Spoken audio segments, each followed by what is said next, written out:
Welcome back to the deep dive. I have to tell you, I spent pretty much my entire weekend with this source material, and it has just completely rewired the way I look at, well, at basically everyone I interact with. That's a strong endorsement. It really is.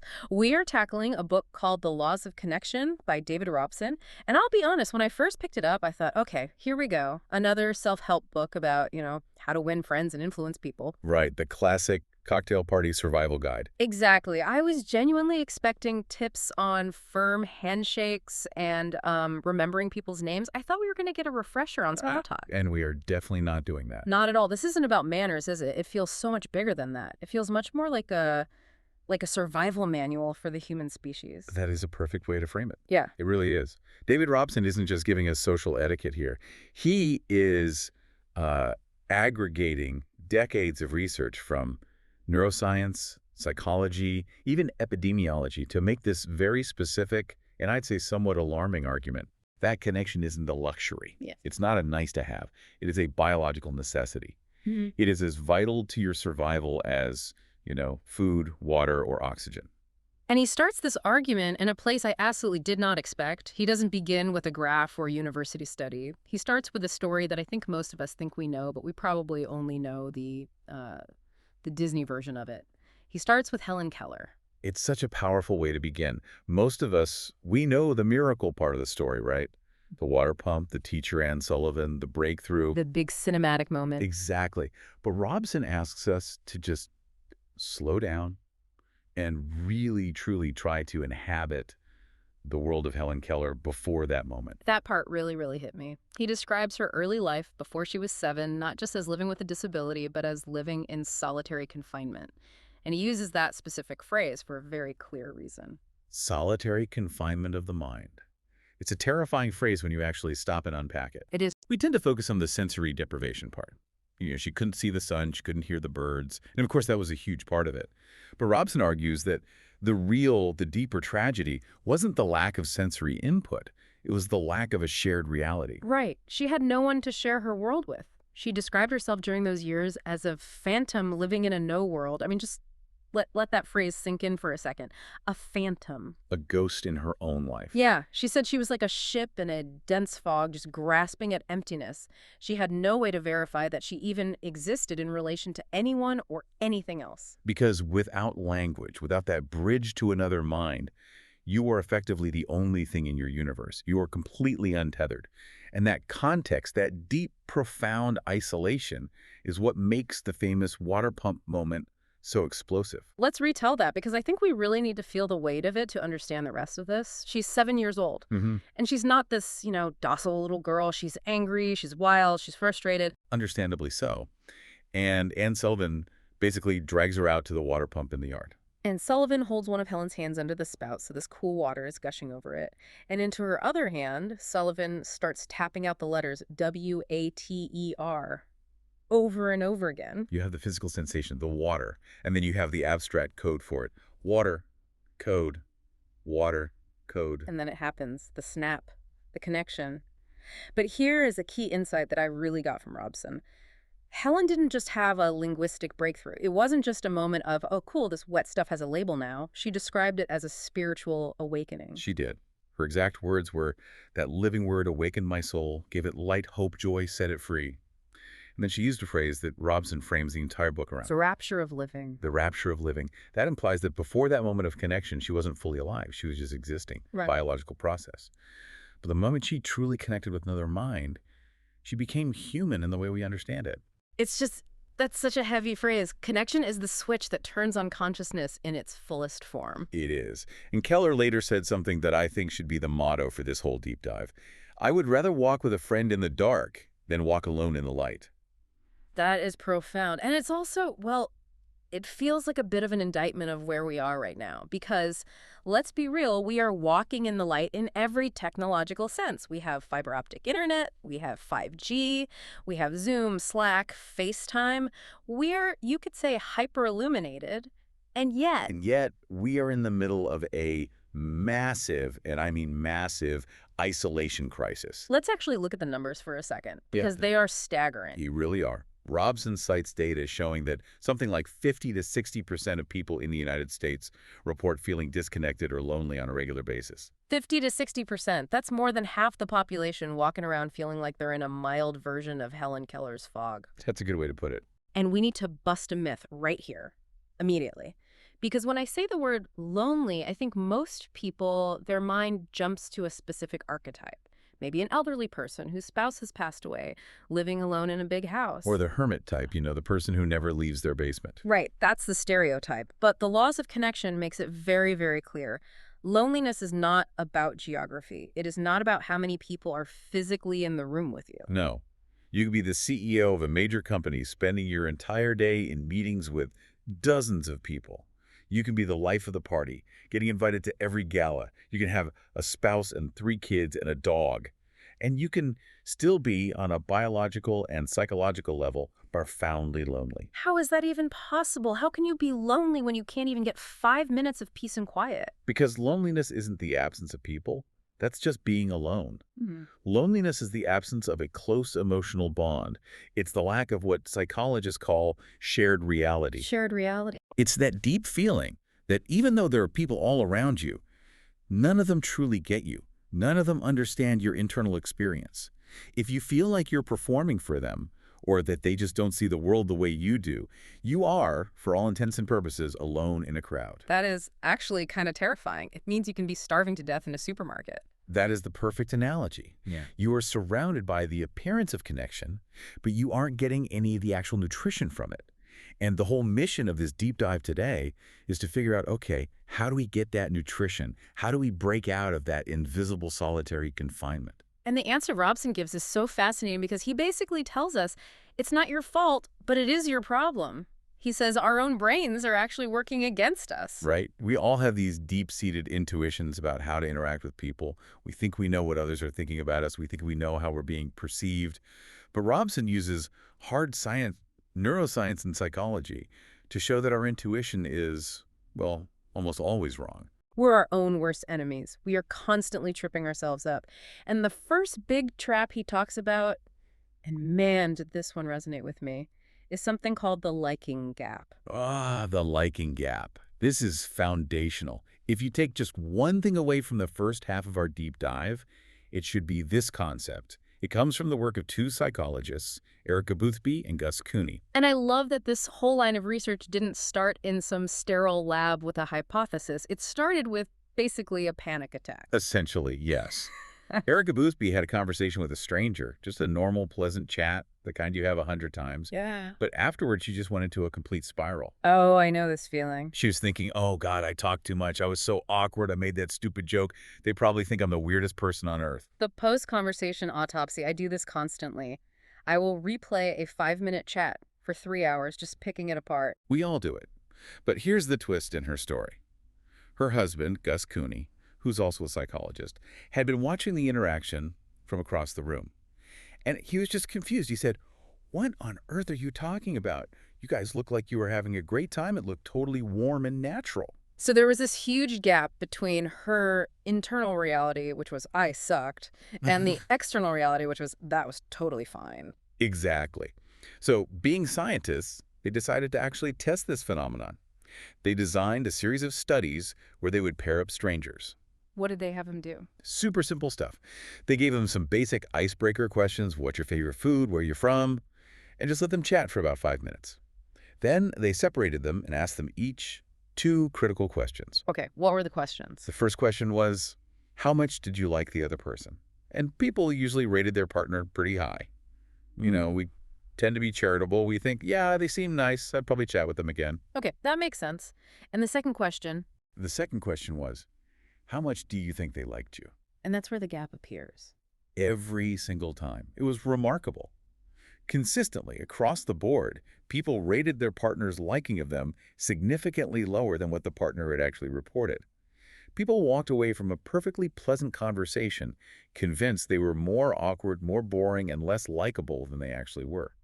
So we are all walking around with this little critic in our heads who is a pathological liar. It's a systemic cognitive bias. We are so focused on our own internal anxieties. Did I just stutter? There's spinach in my teeth. Was that a weird thing to Huh. say? That we assume the other person is focused on them too, but they aren't. They're focused on their own anxieties. Exactly. They're worried about the spinach in their teeth. So does this ever go away? I mean, surely once you get to know someone, that gap closes. You would think so. Yeah. That's the logical assumption. But Robson points to this incredible follow-up research involving university roommates. Okay, so these are people living together. Right, people who were seeing each other in their pajamas, sharing meals, for months on end. And the data showed that even after nearly a year of living together, the roommates still tended to underestimate how much their roommate liked them. That is just wild. It means you could be living with someone you consider your best friend and still secretly suspect they just, I don't know, tolerate you? Precisely. And in the workplace, this is absolutely rampant. Colleagues constantly assume they are less respected or liked by their peers than they truly are. And the consequence of this isn't just, oh, I feel a bit insecure. It's not just a feeling. It actually changes how we behave. It leads to what Robson calls pre-rejection. This is the real tragedy of the liking gap. Because you walk away from a chat assuming the other person wasn't that into it, you don't send the follow-up text. You don't suggest grabbing that coffee. You don't pitch the collaboration idea at work. You reject yourself on their behalf before they even have a chance to respond. And then the other person who actually did like you and was maybe waiting for you to reach out sees your silence and thinks, oh, well, I guess they didn't like me. And there it is. It's two ships passing in the night, both wanting to dock, but both convinced the other harbor is closed for business. It's as a self-fulfilling prophecy of isolation, born from a simple miscalculation in our own heads. So the first law of connection basically is ignore your gut. Your gut is telling you that you were awkward and they didn't like you. The science says you were probably fine and they probably did. Assume they like you, or at least assume you're on neutral ground, because you will be right far more often than you are wrong. Okay, so that's the big psychological barrier. But I want to pivot now to something, well, something heavier. Because Robson makes a very bold, very stark claim in this book. He argues that connection isn't just about happiness or career success. He says it is, quite literally, a matter of life and death. He does. And to prove it, he takes us out of the psychology lab and drops us right into the middle of the Bolivian Amazon. This part of the book read like a thriller. The story of Yossi Ginsburg. It's an incredible story. It's 1981. Yossi is a 22-year-old adventurer. He describes himself as a staunch individualist. He really prides himself on his independence, his ability to go it alone. A classic archetype. Totally. He goes into the jungle with a group, but they get separated during a rafting accident, and he ends up completely, utterly alone. For 3 weeks. 3 weeks in one of the most hostile environments on the planet. Yeah. And we need to really visualize what he was up against. This wasn't just, getting lost in the woods behind your house. Bro. He was being actively stalked by jaguars. Mm-hmm. He was waking up with venomous snakes curled up near his head for warmth. He was starving. At one point, he was digging through monkey droppings to find undigested fruit to eat. He had parasitic worms burrowing into his skin. It is the absolute stuff of nightmares. And if you had asked me before reading this, what is the most likely thing to kill Yossi Ginsburg? I would list all of those things. The jaguars, the starvation, an infection. All logical answers. But if you ask Yossi himself, he gives a different answer. He realized very quickly that the thing that was going to break him, the thing that was going to kill him first, wasn't the physical pain. It was the loneliness. He actually started to lose his grip on reality. Yeah, he did. He describes this profound, crushing weight of silence, of being the only consciousness for miles and miles. And he realized that a human being cannot maintain the will to survive in a total vacuum. So his brain did something absolutely incredible to save him. It hallucinated connection. He created imaginary friends. Like Wilson the volleyball in the movie Castaway. Exactly like Wilson. It's the same psychological mechanism. He would talk to them, argue with them. He'd ask them for advice on which path to take through the jungle. He even slept next to them at night for a sense of comfort and protection. He said later that he doesn't believe he could have survived without them. That is such a powerful statement. He had to literally split his own psyche just to have someone to walk with. It's the ultimate proof that connection is a survival need. It is not a want. It's a biological imperative. Our brains evolved in tribes. When the tribe is gone, the individual is in mortal danger.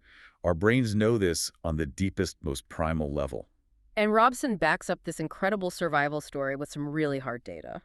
He introduces us to something called the Alameda 8, which I have to say sounds like a Quentin Tarantino movie. It does. but it's actually a landmark public health study, the Alameda County study. It started way back in the 1960s. A researcher named Lester Breslow and his team recruited nearly 7,000 people and just tracked their health and their habits for years and years. They wanted to crack the code of longevity. And initially, they found what they called the Alameda 7. These are the usual Right? suspects. Exactly. It's all the stuff your doctor tells you every time you get a checkup. Number 1, don't smoke. 2, drink in moderation. 3, sleep 7 to 8 hours a night. 4, exercise regularly. Okay. 5, maintain a healthy weight. 6, eat breakfast. And 7, don't snack between meals. All pretty standard advice. Very standard. For years, that was the list. But then, much later on, 2 other researchers, Lisa Berkman and Leonard Syme, decided to dive back into that mountain of data, and they found a ghost in the machine. They found a factor that had been overlooked. They found the 8th factor. They found the 8th factor, and it was shocking. They found that social connection, the strength of a person's network of friends, family, and community ties, was a predictor of longevity that was just as powerful, if not more powerful, than all the others. Okay, what were the actual numbers? How big was the effect? It was huge. People with the weakest social networks, the most isolated individuals, were twice as likely to die over the study period compared to those with the strongest networks. And here is the absolute kicker. This held true even after controlling for all the other 7 factors. Wait, let me just make sure I understand this. You could be a non-smoking, marathon-running, kale-eating health nut. A perfect specimen on paper. But if you are isolated, your risk of death is still double that of someone with strong friendships. That is what the data says. In fact, later meta-analyses of multiple studies suggested that chronic loneliness is roughly equivalent to smoking 15 cigarettes a day. 15 cigarettes a day. It is a greater risk factor for mortality than obesity or physical inactivity. That is just, it's mind-blowing. We have entire government campaigns, massive public health initiatives about smoking and obesity. We have Just Say No. We have Let's Move. Where is the Call Your Mom campaign? It's starting to happen, but very slowly. We are only just now, as a culture, beginning to realize that social health is physical health. They are not separate categories. But why? I really want to get into the mechanics of this. How does the feeling of being lonely translate into my heart stops beating? Is it just, general stress? It is stress, but a very specific and ancient kind of stress. It all comes down to inflammation. Okay, let's unpack the physiology of this. Now, I want you to imagine you're a prehistoric human, you're out on the savannah, you get separated from your tribe. What does being alone mean for your immediate safety? It means I'm lunch. I'm a snack for a lion. Exactly. Being socially isolated puts you at immediate high risk of physical trauma, being bitten, scratched, or mauled. So your brain perceives that isolation and triggers a threat state. It floods your body with cortisol and norepinephrine, the classic fight or flight hormones. Okay, so my heart starts beating faster, I'm super alert, ready to run. Right. But your immune system also dramatically shifts gears. It's no longer worried about, say, fighting off a cold virus. It's preparing for physical injury. It ramps up the production of inflammatory molecules and a substance called fibrinogen. What's fibrinogen? Fibrinogen is a protein that helps your blood clot. It makes it thicker and stickier. If a lion bites your leg, you want your blood to clot almost instantly so you don't bleed out. And you want a rush of inflammation to the wound to fight off all the bacteria from the lion's dirty teeth. Okay, that sounds like a brilliant survival mechanism. It is, for about 15 minutes. It's designed to save your life in an acute crisis. But now, let's transport that exact same ancient mechanism to modern life. You aren't fighting a lion. You're just lonely. You feel socially isolated at work, or maybe you just moved to a new city. So my body is constantly preparing for a lion attack that never comes. Precisely. And if you are chronically lonely for months or years, you are living in a state of chronic, low-grade inflammation. You have high levels of these inflammatory molecules constantly circulating. You have high levels of fibrinogen, meaning your blood is thicker, stickier, and more prone to clotting inside your arteries. Which leads directly to Plaque buildup in the arteries, heart disease, stroke, high blood pressure, and there's a trade-off. Because your immune system is so laser-focused on fighting bacteria from that potential lion bite, it actually downregulates its defense against viruses. So lonely people are more likely to catch the flu. Yes, they're more susceptible to respiratory viruses, and when they do get sick, they recover more slowly and have more severe symptoms. That completely redefines the phrase dying of a broken heart. It's actually dying of a hyperinflamed, stressed-out cardiovascular system that has been triggered by a lack of connection. It is 100% biologically accurate, and we've even found what some scientists call loneliness neurons in the brain. specifically in a region called the dorsal raphe nucleus. These neurons fire up when we're isolated, creating a craving for company that is chemically indistinguishable from the craving for food when you're hungry or water when you're thirsty. So when I feel that pang of loneliness, that's not just a fleeting emotion. That is my brain screaming, we need people, in the exact same way my stomach screams, we need food. And just like ignoring your hunger for too long leads to starvation, ignoring that social craving leads to a slow, steady physical deterioration. Okay, so the stakes are clear. Survival. Health. Now I want to get into the how. We know we need it, but how do we actually get it? Robson brings up the central concept of shared reality. This is the big pivot in the book. We often think connection is about, liking the same things. The classic example is, oh, you like the Yankees. I like the Yankees. We should be best friends. The old birds of a feather theory. Right. But Robson argues that's actually pretty superficial. True connection, the kind that lowers your inflammation levels and gives you that rapture of living, is about something he calls neural synchronization. Neural synchronization. That sounds like something out of science fiction, like a mind meld. It is essentially a mind meld, and we can see it happening in real time. When researchers put two friends into separate fMRI scanners and have them watch the same video clips or listen to the same stories, they see something absolutely incredible. What happens? Their brain activity patterns, specifically in a part of the brain called the default mode network, which is what we use to interpret the world, start to look identical. They synchronize. So they are literally processing reality in the same way at the same time. Yes. They're finding the same things funny at the same moment, feeling tension at the same moment, getting confused at the same moment. It's not just that they agree on the plot of the movie. Their brains are literally dancing to the same neurological beat. And Robson mentions that there is a very simple physical trigger for this, something we do every day without thinking. Eye contact. The windows to the soul. It turns out that's not just poetry, it's biology. Studies show that making direct eye contact is one of the primary signals that synchronizes our blink rates and our neural firing patterns. When you really lock eyes with someone, you are physically opening the channel for that mind meld to begin. This explains so much about why Zoom calls can feel so disjointed and exhausting. If I'm looking at your eyes on my screen, I'm not looking at my camera lens. So to you, it doesn't feel like I'm looking at you. Exactly. And if I stare at the little green dot on my camera so that you feel seen, then I can't actually see your eyes and your reactions. We are breaking the fundamental biological mechanism for synchronization. We are transmitting information, but we aren't truly coupling. So the law of connection here is create a mutual understanding. Ignore superficial similarities. It's better to find someone who hates the same movie as you for the exact same reasons than someone who just superficially likes the same kind of pizza. That's it, exactly. It's about the why, not the what. Yeah. It's about that feeling of validation that comes from knowing your internal experience of the world is shared by someone else. It confirms your sanity. It tells you you're not alone in the fog. But there are so many barriers to this. We already talked about the liking gap. But there is another one that I think makes us really bad at sharing our reality, and that's just plain old egocentricity. This is a tough one to admit, but we are all fundamentally egocentric. We are trapped in our own heads, and we tend to assume that other people know what we know, believe what we believe, and feel what we feel. We think we have theory of mind, the ability to understand that others have different thoughts, but Robson says we're actually pretty lazy about using it. We have the capacity for it, absolutely. But under stress, or just in casual conversation, our brains default to egocentrism. And this leads to something he calls the illusion of transparency. Oh, this is the one that gets me in trouble with my partner all the time. It gets all of us into trouble. The illusion of transparency is the mistaken belief that our internal emotional state is written all over our faces for everyone to see. Right. So, classic example. I'm at a dinner party. The food is absolutely delicious. I'm really enjoying it.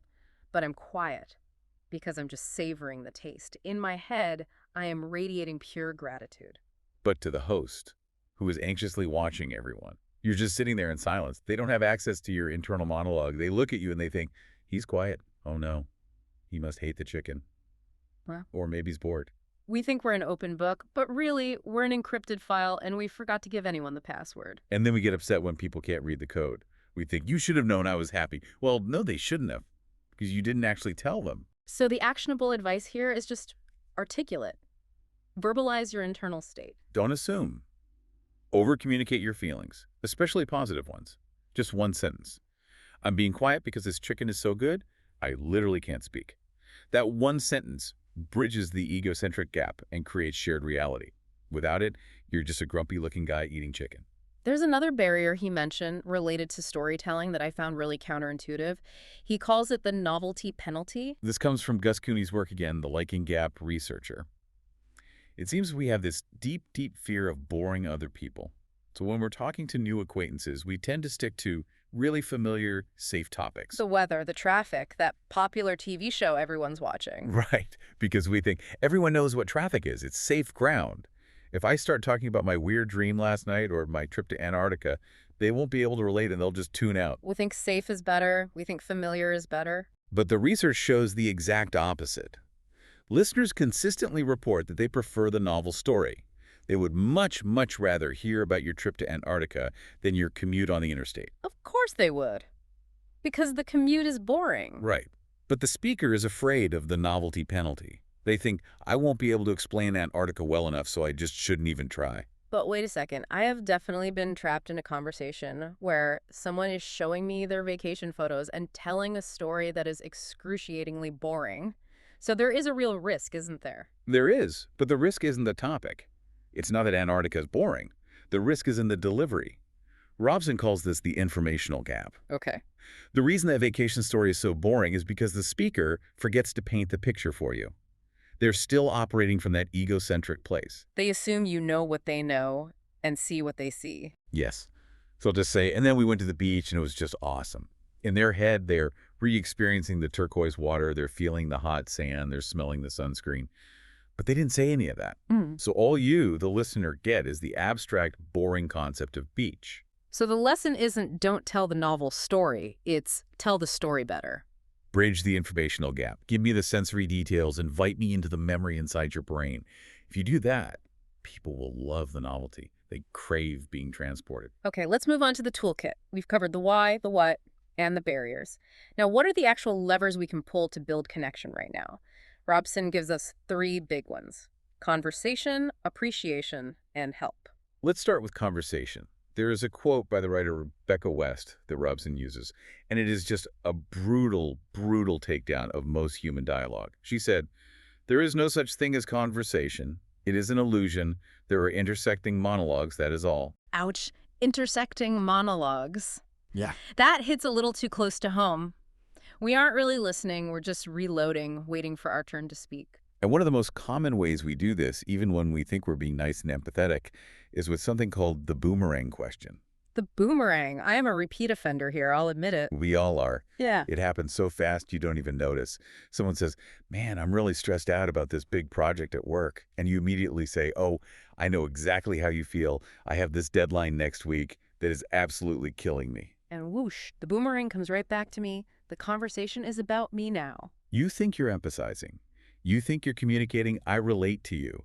But what you've actually done, structurally, is you've hijacked the conversation. You've taken the spotlight off of their reality, and you've put it directly onto yours. You've stopped exploring their mind, and you've started describing your own. So what's the alternative? How do you stop the boomerang? It's the follow-up question, and it requires real impulse control. When they say they're stressed, you have to suppress that immediate urge to say, "Me too." Instead, you ask, "Oh, really? What specifically is worrying you about it?" Or, "How is your boss handling the pressure?" Or, "What's the worst-case scenario you're picturing?" Stay in their lane. Stay in their lane for just a few more turns. Let them feel like they've fully emptied their bucket. Then, once they feel truly heard, once that shared reality has been established, then, and only then, you can share your own related story. Okay, tool number 2, appreciation. This one brings us back to a fable we all learned as kids, the fox and the crow. Right, Aesop's fable. The crow is sitting up in a tree with a delicious piece of cheese in her beak. The fox is on the ground, and he wants the cheese. He doesn't attack the crow.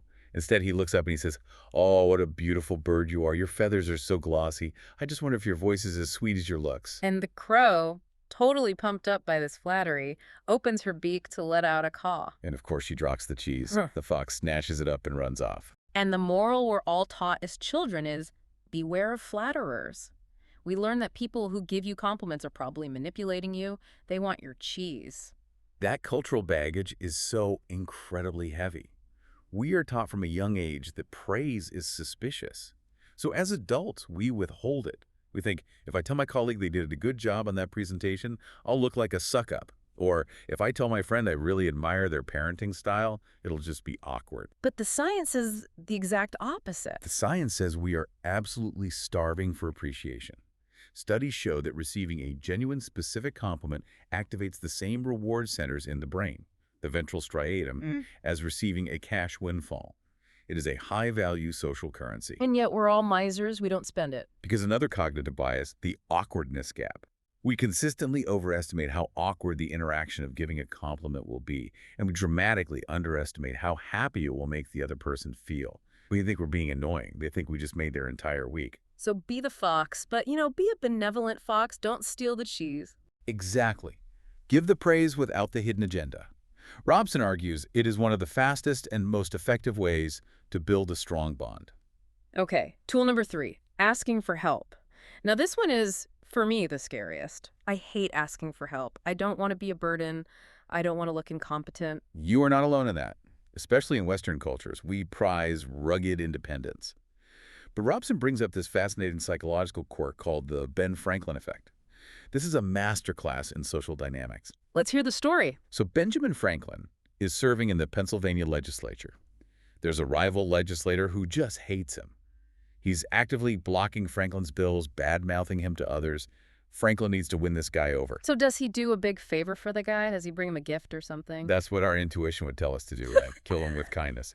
But Franklin does the exact opposite. He sends a note to his rival asking if he could borrow a rare and valuable book from the man's personal library. He asks the guy who hates him to do him a favor? You despise me, but can you do something for me? And the guy, surprisingly, says yes. He lends Franklin the book. Franklin returns it a week later with a very nice thank you note. And the next time they meet at the legislature, the rival walks up to Franklin and speaks to him politely for the very first time. They went on to become lifelong friends. Why on earth did that work? It seems completely backwards. It's a classic case of cognitive dissonance. The rival's brain now has to deal with a major conflict. On one hand, I don't like Benjamin Franklin. On the other hand, I just did a very nice thing for Benjamin Franklin. Those two thoughts don't fit together. The brain hates that kind of contradiction. So it has to resolve the conflict by updating one of the beliefs. Exactly. It rewrites the script to, well, I guess I must actually like Franklin, otherwise I wouldn't have gone to the trouble of lending him that book. By asking for help, Franklin gave the guy a chance to psychologically invest in him. And it's not just about, manipulating people. Robson talks about the Japanese concept of ame. Yes, amie. It's a difficult word to translate, but it roughly means depending on another's benevolence, or the pleasure of being taken care of. In the West, we often see dependence as a weakness. But in this context, asking for help is a gift you give to the other person. How is it a gift? When you ask someone for their help or advice, you are implicitly validating their expertise and their status. You are saying, I trust you, you have knowledge or a skill that I need. That creates intimacy and strengthens the bond. We deny people the joy of helping us because we're too proud. And in doing so, we block a powerful avenue for connection. Okay, we're in the home stretch now. We've built the connection. We're asking for help. We're giving out compliments like they're candy. But relationships are messy. Things go wrong. So we have to talk about maintenance. Specifically, I want to talk about venting. Ah, yes. The let it all out strategy. It feels so good in the moment. I come home, I'm furious at my boss, and I just unload on my partner for 20 minutes straight. I feel like I'm releasing all the steam. That's the old hydraulic theory of emotion. It's an idea from Freud that anger is like steam pressure building up in a pipe, and if you don't vent it, you'll explode. And let me guess. Modern science says that's a complete myth. It is largely a myth, yes. A large body of research now shows that venting often makes things worse. The technical term for it is co-brooding. Co-brooding. That sounds like a 90s heavy metal band. It does. But it's when two people get together and just spiral into negativity. Yeah. When you vent, you aren't releasing the anger. You're rehearsing it. You are reliving the trauma, the injustice. You are digging the neural pathways of rage even deeper into your brain. So if my partner just agrees with me, yeah, you're right, your boss is a total jerk, we aren't actually fixing anything. You might feel a momentary hit of validation, a little rush of, we're in this together. But research shows that usually you both end up more agitated and angrier than when you started the conversation. You're just feeding the fire, not putting it out. So what are we supposed to do then? Just bottle it all up? We just learned that causes inflammation. No, definitely don't bottle it up, but you have to change how you talk about it. The solution is something called cognitive reappraisal, or more simply, distancing. This relates to Solomon's paradox, right? Exactly, King Solomon. The legend says he was the wisest man in the world when it came to giving other people advice, but his own personal life was a complete and utter disaster. It is always, always easier to solve someone else's problem than your own. We have distance from their problem. We're not caught in the emotional weeds. So the trick is to use that on yourself. When you are upset about something, try talking about yourself in the third person. Instead of, I'm so angry, try, why is he so upset about this email? Or imagine a close friend came to you with this exact same problem. What advice would you give them? That simple shift in perspective, from I am angry to he is angry, is enough to engage the more rational parts of your brain, the prefrontal cortex, instead of just the emotional amygdala. It stops the venting spiral and starts the problem-solving process. Okay, that's for internal conflict. But what about external disagreement? We are living in a very polarized world. How do you maintain a connection with someone who believes something you find totally fundamentally crazy? Robson uses the flat earth example. The ultimate test case, right. Yeah. How do you have a productive conversation with a flat earther without just screaming at them? My first instinct is to grab a globe and say, look, it's round. Are you an idiot? Which is, of course, a direct attack on their identity. Hmm. And the moment you attack someone's identity, the castle drawbridge goes up. The connection is severed. Robson outlines a much more sophisticated strategy called moral reframing. How does that work? You don't argue with them using your moral values. You have to learn to argue with them using theirs. You have to momentarily step into their shared reality, even if you disagree with it. Can you give a more common example? Maybe not flat earth. How about the environment? Perfect example. Let's say you are a progressive arguing for climate action with a conservative who deeply values things like tradition, purity, and patriotism. If you go in talking about environmental justice and radical systemic change, they will tune you out immediately. Those are your values, not theirs. So what should I say instead? You reframe the argument. You talk about stewardship, about our sacred duty to protect the beautiful land of our forefathers. You talk about keeping our air and water pure and holy, not polluted. You're essentially saying the same thing, let's clean up the pollution, but you're wrapping it in their moral language. Exactly. You are validating their underlying worldview while gently trying to shift their opinion on a specific issue. It is the highest, most difficult form of connection because it requires you to totally suppress your own egocentricity and inhabit their mind for a moment. This has been incredible. I genuinely feel like I have a manual for being a human being now. It really is a manual. And the beautiful thing about these laws is that they apply to everyone, in every culture. I want to wrap up by going right back to the beginning. Back to Helen Keller. Robson mentions a 13th law in his conclusion that I found very moving. The 13th law. It's beautiful. Helen Keller didn't just celebrate her actual birthday. She also celebrated March 3rd, the day she met Anne Sullivan, as her soul birthday. Her soul birthday, I love that. It was her acknowledgement that her true life, her conscious life, began at the moment that connection began. And Robson's final challenge to us, the readers, is to treat our most important relationships with that same level of reverence, to celebrate the friends, the mentors, the colleagues who gave us our own soul birthdays. And for you, listening right now, maybe you're thinking about someone you haven't spoken to in a while. Just think about the liking gap. Right now, there's almost certainly an old friend or a cousin or a former colleague who is thinking about you. But they aren't calling because they think you're too busy. They think you've moved on. They think you don't care anymore. And you aren't calling them for the exact same reason. You're both stuck in the same trap. The science says you're both wrong. They will be so much happier to hear from you than your anxious brain can possibly imagine. Break the standoff. Make the call. Go create that rapture of living. Thanks for deep diving with us today. It's been a real pleasure.